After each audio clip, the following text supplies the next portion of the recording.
ئەو شوێنەی ئێستاکە ئەمە لێ وەساوین شوێنەواری قسقاپانە بێگومان شوێنی جوگرافیایی قسقاپانیان ئەشکەوت و تاشراوی قسقاپان کەوێتە چەمی ڕێزان نزیک گوندی زەرزی لە ناحیەی سووداش لە تقریبا لە باکووری خۆراوای سنتەری پارێزگای سلێمانی لە کوردستانی باشوور. وە گەزانین قسقاپانیش ئەگەر وەکو شوێنەوارێک یەکێک لە شوێنەوارە گرنگەکانی کوردستان و بەگشتی و لە ئاستی جیهانیشا هەرچەنە ناوی قسقاپان ناوەکەی تورکیەوە ئەتوانین بڵین لەبەر کاریگەری دەوڵەتی عوسمانی کە چەند ساڵانی سەدەکانی لەمەوبەر لێرە بوون وشەی قسقاپان بۆ ئەم شوێنەوارە بەکاراتەوە کە تعبیری ناوەکەش یاخود لە مانای ناوەکەس قسقاپان لە دوو بەش پێک دێواتە کچ ڕفێن کە ئەمەش ڕەنگە زیاتر لە جوانی پاشماوە شوێنەواری و ئاسارەکەەوە بۆی هاتبێ بەڵام ئەمە لە ڕەتی بە ناوەڕۆکی نەخشەکە و هەروەها ئەو پاشماوە شوێنەوارانێکی ئێستاکە ماونەتەوە نییە لە ڕووی ناوەڕۆکەوە بەگشتی پاشماوەی شوێنەواری قسقاپان یەکێکە لە شاکارە زۆر گرنگەکانی کوردستان و هەروەها ئەتوانی بڵێن یەکێکە لەو سەروەتە نیشتیمانی زۆر گرنگانێکی ئێستاکە لە لای ئەم بەجێماوە.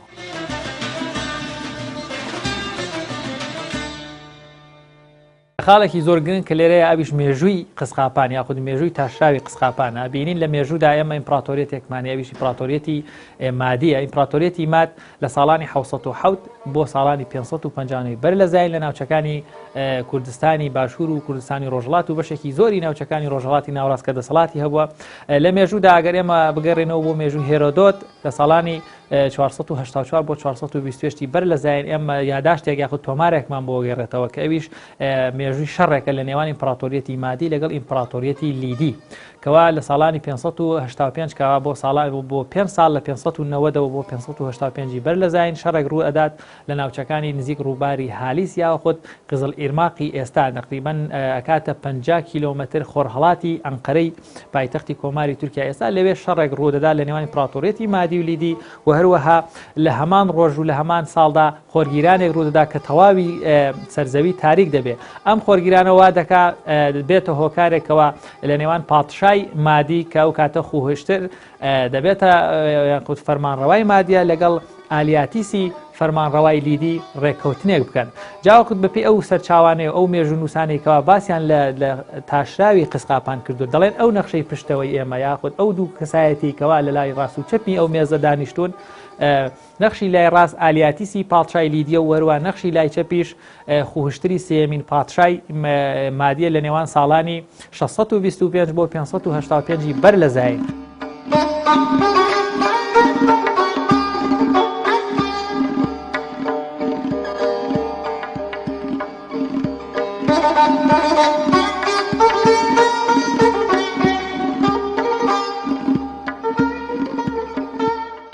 خۆی لە ڕووی پێکهاتەوە ئەو پاشماوە شوێنەوارەی کێساکە ئێمە لێ وەساوین ئەبینین ئەم پێکهاتی ئەمەشکەوتە پێگەی لە ئەیوانێک ئەو شوێنەی کەوا تاشراوە لە ئاستی زەویەکەی بەردەمی 10 مەتر لە ئاستی زەویەکەی بەردەمی بەرزە بە بەرزی 10 مەتر ئەیبینن ئەیوانێکی تاشرا و دەرهاتۆ لە ناو دڵی چیاکەیە و هەروەها لە ڕووی پێگاتەوە جۆرێک نەخشێنراوە بینین بە سیرکردنی دوو پایەمان هەیە لەسەر ئەم دوو پایە لە بەشی سەرەوە دارەڕایەکەیە کە توانم بڵێم وەکو جۆرێک لە مۆرکی کوردەواری بە دارەڕاکەوە بینرێ ئێستاکەش لە یازال بەشێکی زۆری خانوەکانی کوردستان لەو شێوە دارانە یانی لەو شێوە شکڵە دیزاینە بۆ خانوەکان لە سەقفی خانوەکان ئابینین کە سێ دار لەسەر هەر یەک لە پایەکان دەرچووە و هەروە 5 زاریش لە بەشی لای ڕاستەوە بۆ لای چەپ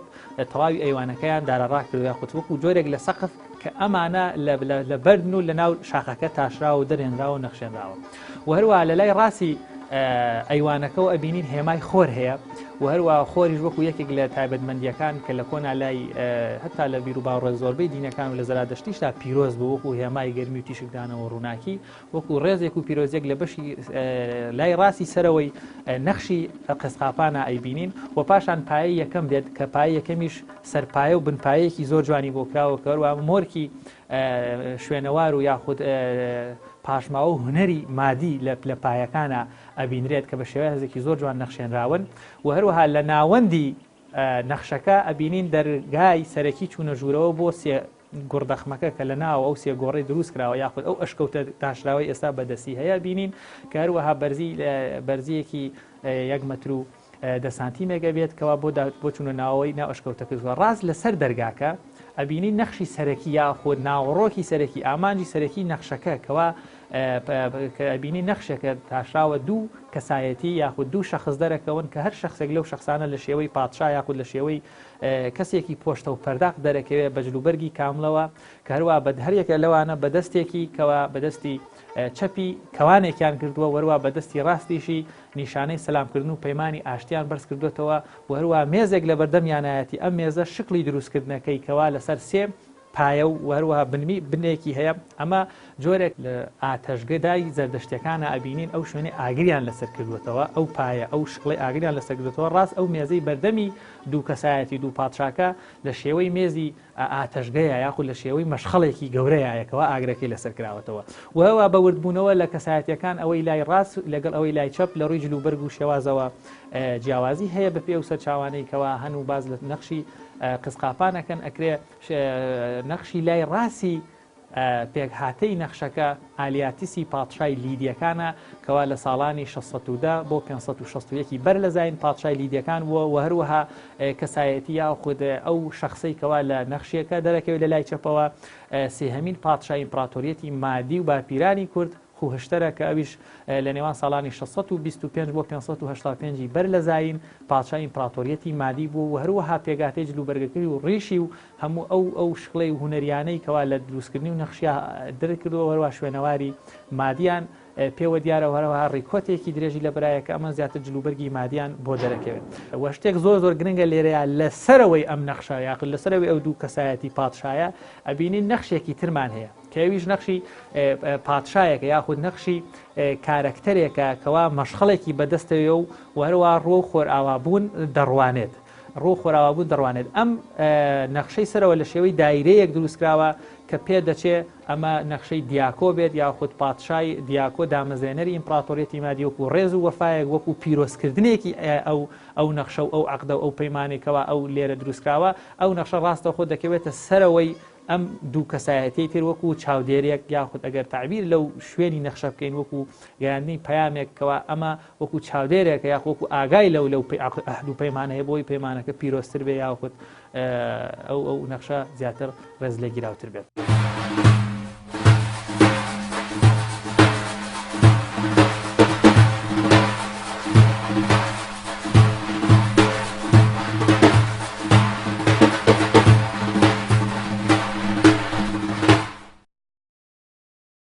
بێگومان ئەگەر سەیری هەڵکەوتەی جوگرافیایی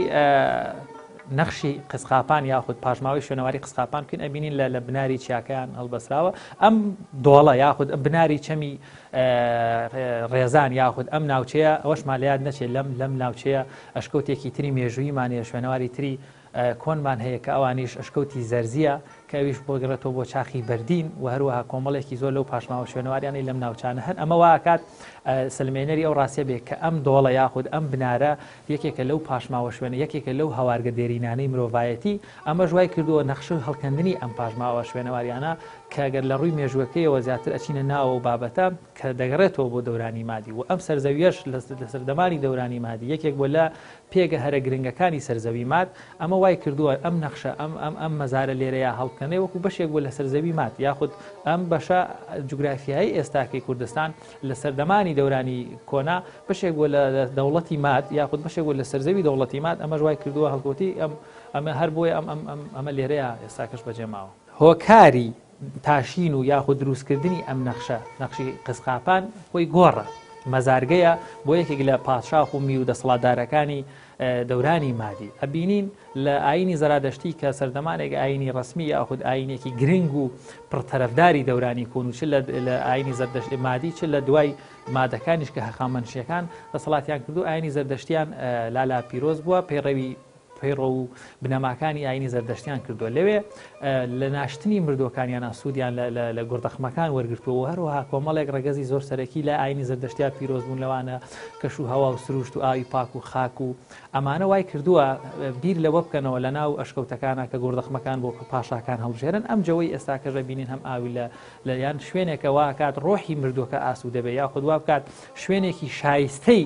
مردووەکە بێت بەپی مەقام و ئەو پلەیکەوە ئەو کەسی لێرە لێ نێژراوە وای کردوکەوە قسقاپان ئەم شوێنە گونجاوترین شوێن بێت لەم دەڤەرەیە بۆی بتوان ئەو نەخشەیە دروست بکەن ئەو گۆڕە دروست بکەن بۆ ئەو پادشا و ئەو میرەیکەوە لی هەبووە.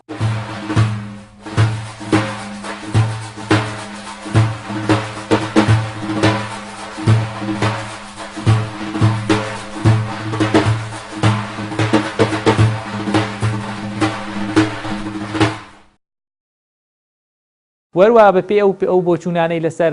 نەخشەی قسقاپان هەیە مێژووی ئەم نەخشەی ئەگەڕێتەوە بۆ دوای شەڕی نێوان لیدیەکان لەگەڵ مادەکانە و ئەم نەخشەی پشتەوەمان تعبیر لە ڕێککەوتن و ئاشتی نێوان ئەو دوو ئیمپراتۆریەتە ئەکات و هەروەها ئەگەری زۆریش وتمانەوەیەکەوە مەزاری خوهشتر سێمین پادشای ئیمپراتۆریەتی مادی هەر لەم لێرەیە نێژرا بێت یاخود ئەرە بوو بێتە مەزارگەی خوهشتر.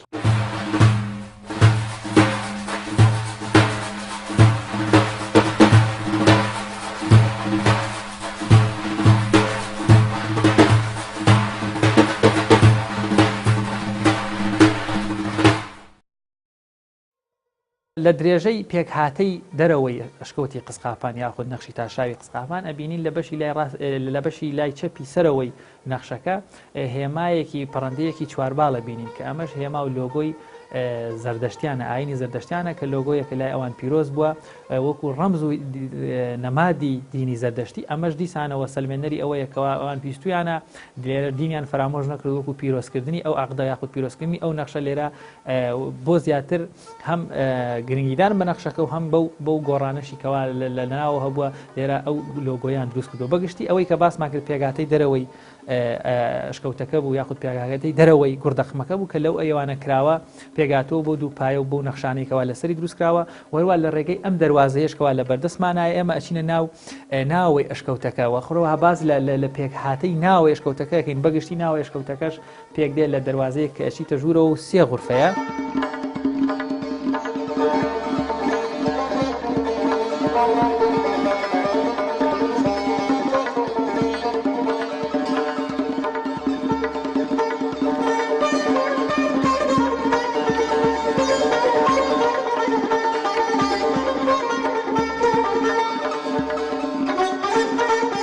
پێگاتەی ناوەی ئەشکەوتەکە وەگە بینین کاتێ ڕاستەخۆ لە ئەیوانەکەەوە ئیتناوە دەگەیتە غورفەیەکی 2 مەترونی و بەسێ و هەروەها لەناو ئەم غورفەی یەکەمەیە گۆڕێگە بینین کەوا لە تەختی غورفەکەیە هەڵکەندراوە و هەروەها لە لای ڕاستی ئەم غورفەی یەکەم لەگەڵ لای چەپی ئەم غورفەیە 2 غورفەی ترە بینین واتە کاتێگەیتە ناوە لە بەشی ناوی گوردەخمەی قسقاپان ئەبێتە 3 بەش یاخود 3 غورفە کە هەر کام لەو غورفانە ڕاستەوخۆ لە یەکێک لەو غورفەی ناوەندەوە لە ڕێی دەواازەیەکەوە ئەەکەیتە ناو غورفەکان وەروە گەورەی غورفەکانیش بەگشتی وەکو باسمان کرد لە 3 مەتر بۆ 3 بە 2 مەترونی ون کە هەر کام لەو غورفانە شوێنی گۆڕێک هەڵکەندراوە بەڵام لە ئێستادا گۆڕەکان تەنها مەزارەکەیان ماوەتەوە شوێنەکان ماوەتەوە خاڵی کراون بەداخەوەکەوە ئەمە شتێکێکە لەو مشکیلانەی کەوا ڕوبڕوویە بینەوە لە شوێنەوارەکەەوە ئەو پاژماوە شوێنەوارانەی کە لە کۆنا هەبوون و ئێستاکە دەستکاری کراون یاخود بە قاچاغ ئەبرێن کە هیوادارم ئەم پرۆگرامانە بێنە هۆکارێک کە خەڵک و هوشیاری هەبێ ڕێز لە پاژماوە شوێنەواریەکان بگرێت و وەروەها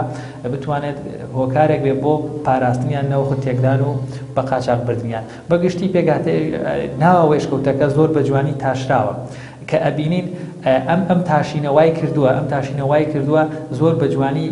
لێوارەکان یاخود قەراخی غورفەکان دەرەکەون بە شێوازێکی زۆر هەندەسی زۆر زیرەکانە کە ئەبینین ئەم غورفەیە کە وەروە لی وەساوین زۆر جوان ئەڵی یعنی زۆر وازەح دەرەکەوێتەوە بەدەست دروستکراوە و هەروەها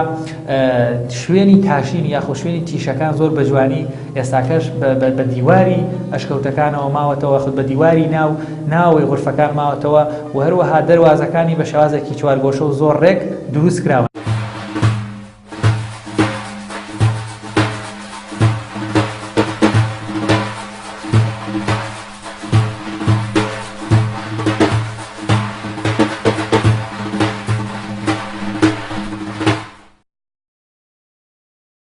بەگشتی غورفەکان لە ڕووی ئەندازەوە تا ڕادەیەکی زۆر لە یەکەچن بەگشتی بەرزی هەر غورفە 175 سانتیمەترەوەتە ئەم بەرزی ئەم غورفانە کە ئێمە لێ ئەمە ساوینە ساکە بۆ شێواسایە 175 سانتیم بەرزیان هەیە وەروەها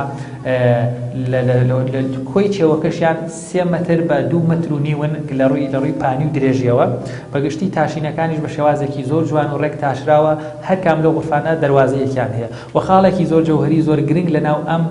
پێگاتی ناوەی ئەشکەوتی قسقاپانی یاخود گوردەخمەی قسقاپان ئەبینرێت شوێنی داخستنی گوردەخمەکەیە کە ئەبینی شوێنی ئەو سکەی کەوا ئێستا لە کۆندا داکراوە بۆی گوردەخمەکەی پێقەپات بکرێت و وەروەها کەس ناتوانێت بێتە ژوورە و ئێستاکەش لە دەروازەی سەرەکی کە ئیتە ناوەوە ئێستاکەش ماوەتەوە وەروەها شوێنی ئەو چێوانەی کەوا بۆی دادراون ئێستاکەش بەگشتی ماوەت ئەمەژوە ئەو سەلمێنەرێکیەوە یەکامانە بۆ گۆڕ بوون و هەروە داخراوە ئیتر بۆی کەس نەیەتە ناو گوردەخمەکانەوە.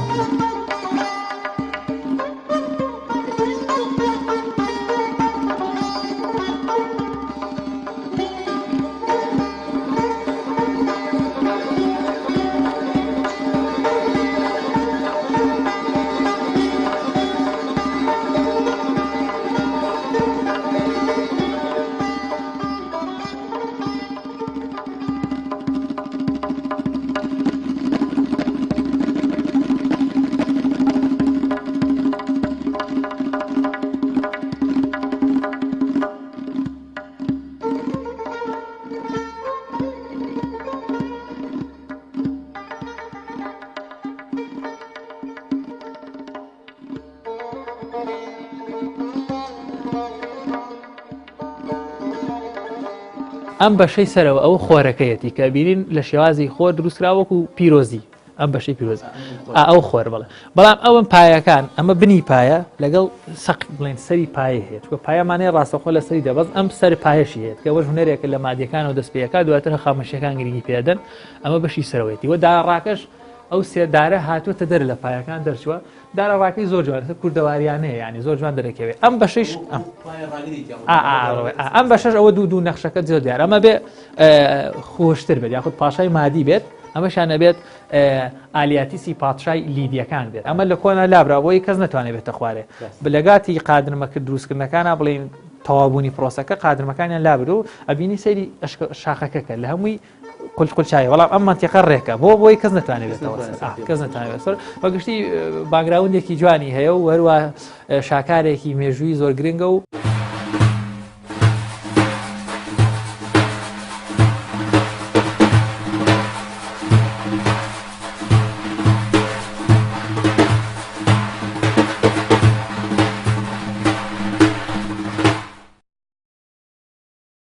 Thank you.